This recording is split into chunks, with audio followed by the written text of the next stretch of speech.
खैरपुर में अहम खबर है। अवां के आगाह कई पिया चैन ॼणनि जे क़त्ल केस में जवाबदार के 8 भेरा उम्र कैद ऐं ॾंड जी सज़ा ॿुधाई वई आहे। दहशतगर्दी टोड़ अदालत जवाबदार गुलाम शबीर के 8 भेरा कैद ऐं पोणा 2 लाख ॾंड जी सज़ा ॿुधाई वई आहे।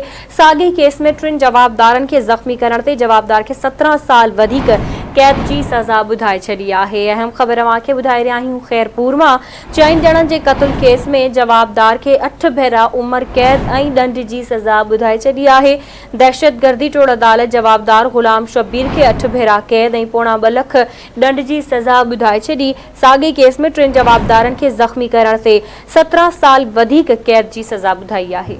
खैरपुर मां के खबर ॾियूं पिया। 4 ॼणनि जे क़त्ल केस में जवाबदार के 8 भेरा उम्र कैद ऐं ॾंड जी सज़ा ॿुधाई वई आहे।